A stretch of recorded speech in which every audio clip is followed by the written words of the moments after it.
Northern Elite MMA. Northern Elite. Northern Elite MMA.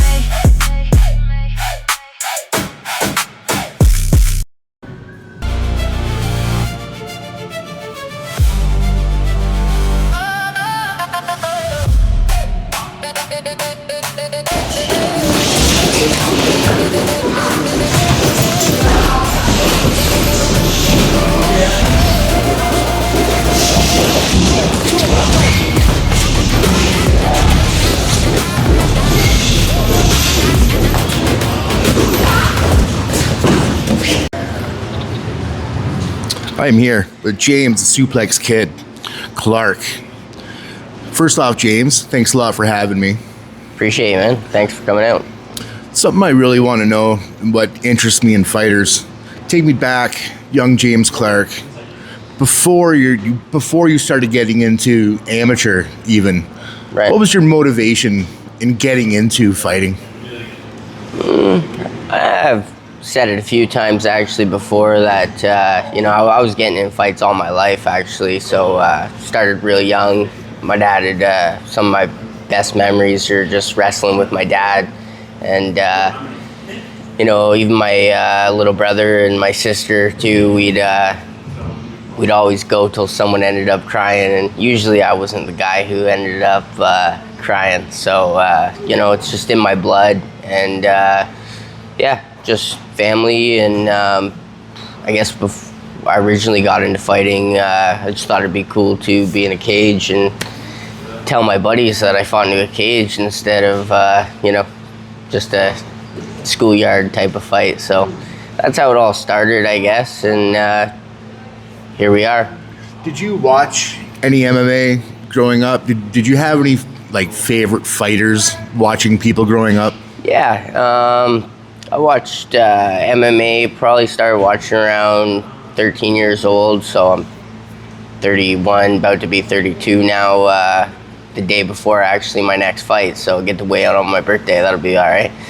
But I've done that before, so it's nothing new. And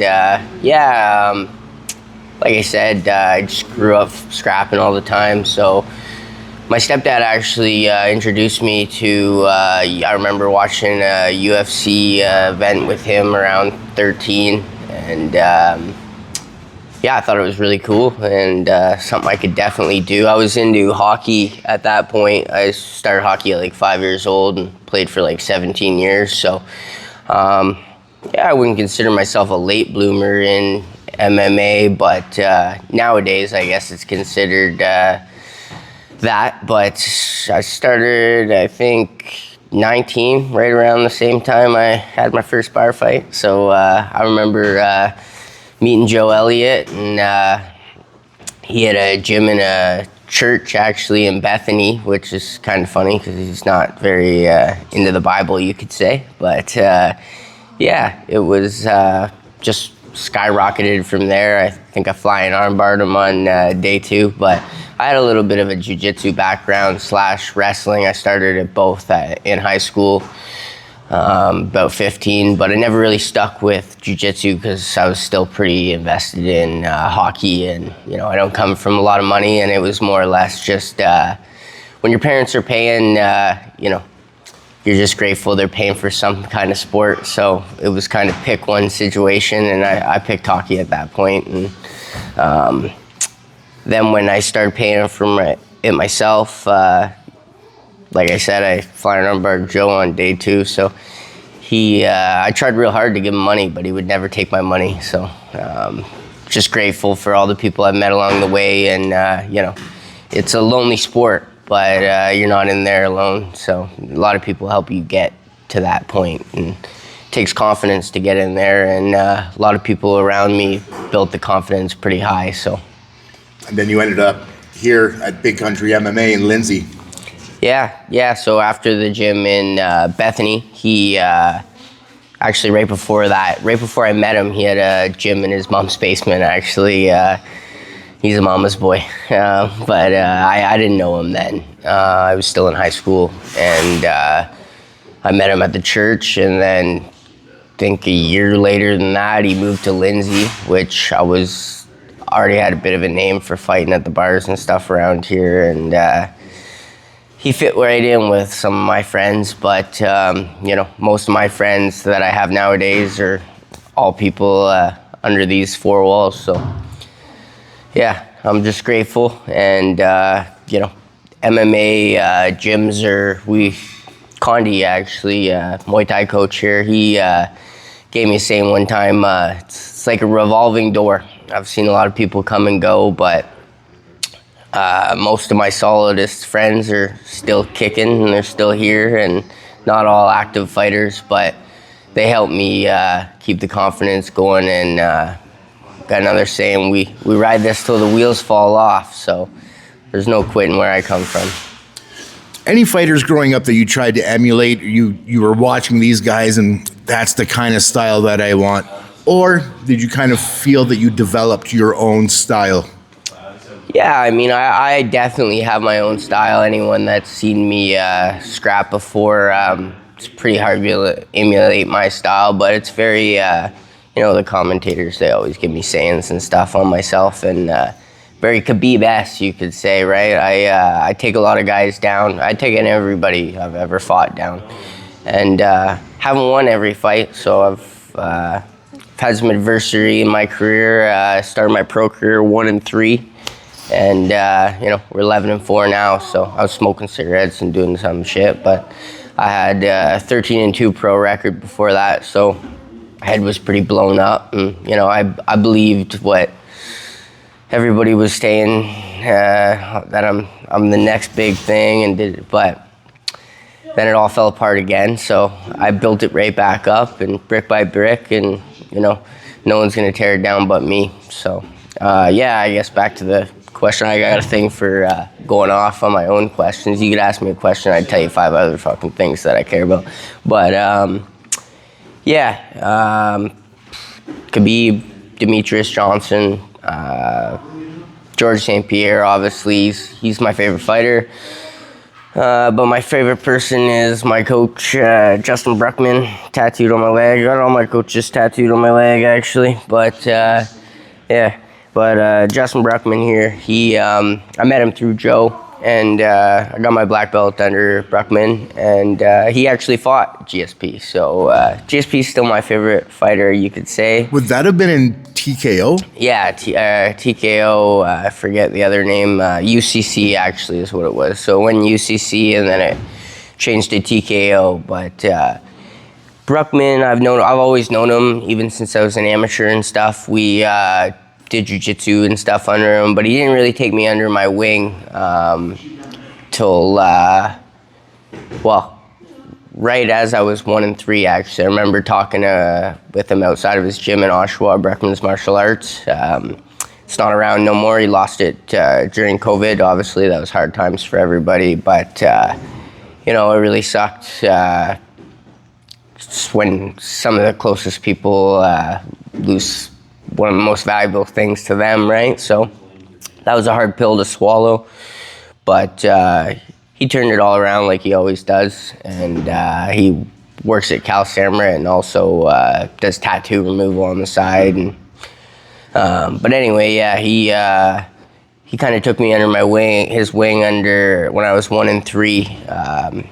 He didn't really want to step in on Joe or anything and cut his grass, but once we were all kind of in the same boat together, and I've been a fuck up most of my life, and I've done some shitty things, but it's all about accountability, and I think those are some of the best people you'll meet is people with the same stories, that they just they know what it's like to tap into the dark side a bit, and so letting some people like that love you, and when you tell them something like, hey, I'm gonna stop smoking, for example, that was something where it was easy letting myself down. Done it lots of times, but when you give someone your word, it's kind of like your bond. So Bruckman's been that guy for me. started with Joe was that guy for me at the very beginning, and he's still love the guy. We're in it together till the wheels fall off. Obviously, I wouldn't have any of this without him. So, but Bruckman's that guy for me now, and kind of holds me to a higher standard. Like he knows when I'm bullshitting. So hard guy to lie to. But yeah, I'm doing great now. So got a lot of things to be grateful now. Hey, Bill, did you find my mouth guard? You did? No? All right. Still looking for that mouth guard. I need it, but I got a month to get a new one. But yeah, that's part of my story anyway. May 8th. Tell us about your next fight. Yeah, May 8th, in the MMA world, every fight is your biggest fight. I went into some fights being a huge underdog. I was 4-3 record, almost 500 fighter. And I fought a guy with 52 pro fights, 17 world champions, and it was one of the most, it went the distance, so obviously he was a tough guy to finish, but it was one of the most lopsided scores at the end of it. 5-round fight. I think I got 3 10-8 rounds. So, yeah, I'm pretty comfortable being the underdog, but, they're calling me the favorite on this one, but it doesn't matter. If you go in there thinking that it's going to be an easy fight and a cakewalk type of deal, then you can get humbled real quick. And this guy, he's a Mexican. I've fought Mexicans before. I've trained with them in Thailand just now. They're some of the toughest guys around. Boxing's always at the peak. They're learning how to wrestle and stuff over there too. So, and this guy's had tough fights his whole career. So, not taking him lightly one bit, and pretty much drowning out all the noise around me when people thinking I'm the man and stuff. I already know what I bring to the table, and every fight's just another chance to prove that. So, I feel great about it. Everything. I got a saying, I got a lot of sayings, obviously, but man in the mirror, right? Every fight, I can't get in that ring or cage. I mean, fought in the ring a couple times in Thailand, and it throws me off a bit, but I can't get in there unless I beat the man in the mirror. I always have to evolve. If you're not evolving in this sport, you're dying. So, I'm right on my way. Everything's at a peak. We're still 4.5 weeks out. Wheels are turning. I'm feeling great. Haven't fought in a year.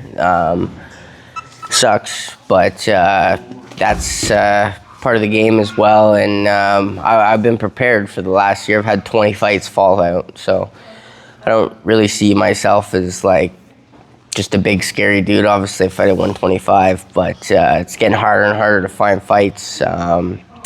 And I fired my manager. I was dealing with these guys out of Jackson Wink, obviously John Jones Gym, very reputable gym, but they take care of their own, just like every gym. And the manager is a little shady. He was offering me a bunch of high-profile fights, and they just kept falling out. And now I'm dealing with KO reps out of TriStar, actually, which I got a little beef with this Tommy Morrison kid. Obviously, we had a controversial fight, but he's 11-0, and he's on to big things. That was my only loss in 7 years. So I haven't.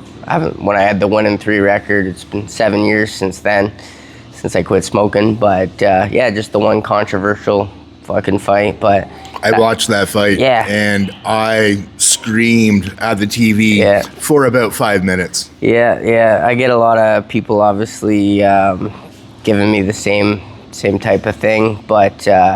I know it was bullshit, but it's one of those things that I've accepted it. It was absolute bullshit. For those who don't know, I'll be open and say right now, you were robbed. You were absolutely robbed. Yeah. Like I said, I yelled at the TV for like 5 minutes at least straight. Yeah. And any thoughts on a rematch? Yeah, I obviously wanted the rematch. I pushed for the rematch at the start, but he's a very smart fighter. Obviously, I think the kid's an engineer, actually.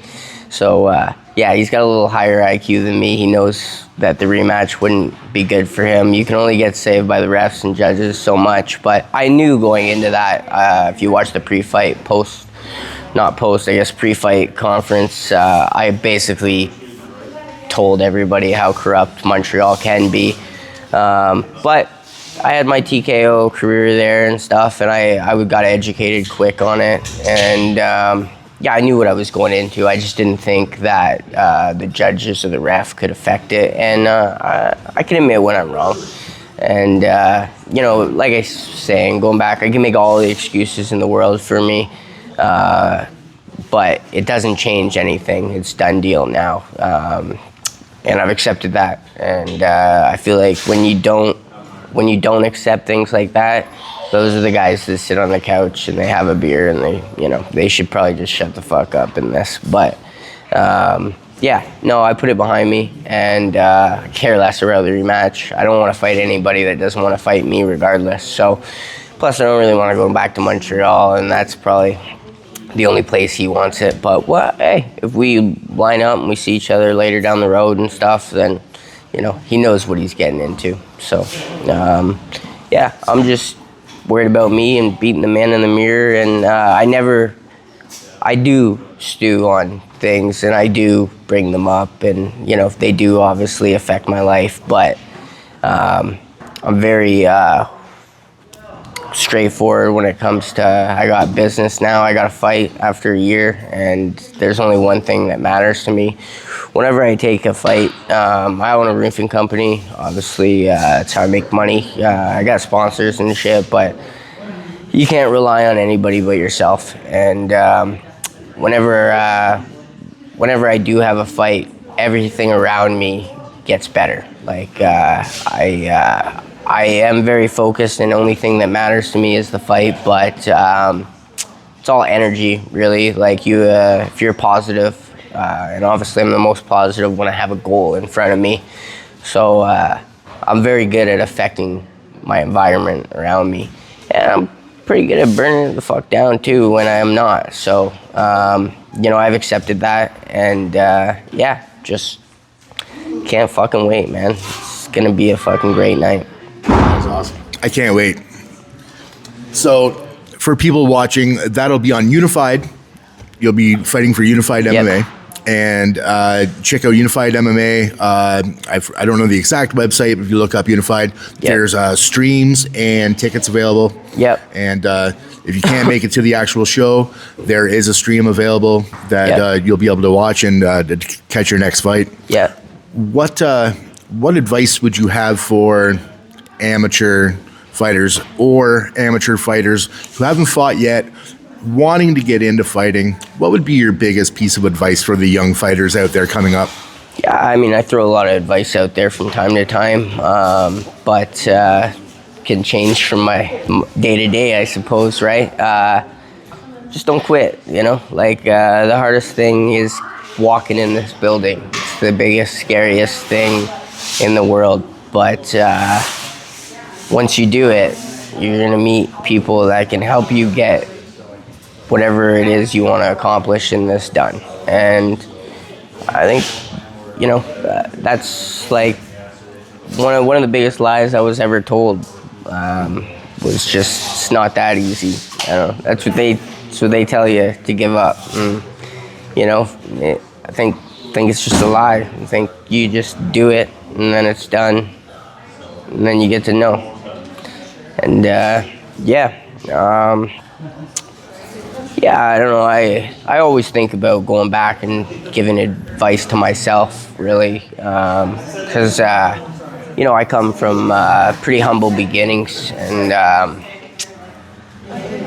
just basically the only one you gotta impress in this is the fucking 10-year-old version of yourself and the 80-year-old version of yourself. If you think of that at least once a day, you live an all right life. Like I've done a lot of things in my life. I'll do a lot of things still in my life that will go both ways, on the good and the bad.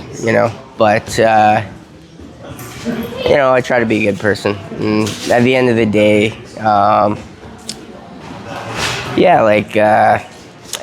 everybody wants it, right? Like when you get in there, you're fighting another trained guy. So like martial arts, I think will teach you a lot about life, in a sense of like,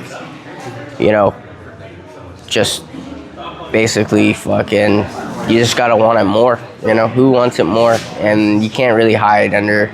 Once you get in here, everybody gets to see what kind of man or woman, I guess, you are. So I think that's why I love it. It's just so pure. Like I've turned fights down. I mean, I've ran away the odd time when I was a kid, and, you know, the bigger guy, schoolyard bully and stuff. But I just hit a switch where I wasn't. I ain't been scared of nothing since I've been scared of the dark. So, you know, it's confidence, really. You know, you walk into a bar and most people don't train martial arts. Like, wonder how they feel. You know, when I walk in there, I'm confident, but I also know that if someone's got a gun or a knife, there goes your black belt, kid. So it's all about seeing things kind of before they happen. You know, my coach, Bruckman, whenever I'm about to do something dumb, I run it by him, and he's got a kid saying, no dumb shit, James. And I still do dumb shit, obviously, but when I really think that I need advice, I run it by his ass, and then he says, well, you know, if you don't go or you don't put yourself in that position, then it can't happen. So, you know, just having a support system, having people that you can say things, you know, like this is therapy. Like, people in here are therapy. Like, you had a bad day, you're putting negative shit out there, there's someone that can reel you back in. And yeah, that's part of why I love martial arts. It's just, even if you can't talk to anyone, you can hit that fucking bag over there. So, yeah. Do you have a message for your opponent May 8th? Yeah, man. Hey, it's soul season. I'm ready for anything. You know, he's a true Mexican. Last Mexican I fought in Oshawa, I got my first TKO. And this is a tougher one. This guy's better on paper, but most people are until I get in there with them. And yeah, just bring it, man. I want the best version of you, and I'm taking that soul home. Thanks a lot, James. I really appreciate it. James, Suplex Kid Clarke. Thanks, man. Hey, I really appreciate it. Hey, awesome, man. That was good. Appreciate you. I really thank you.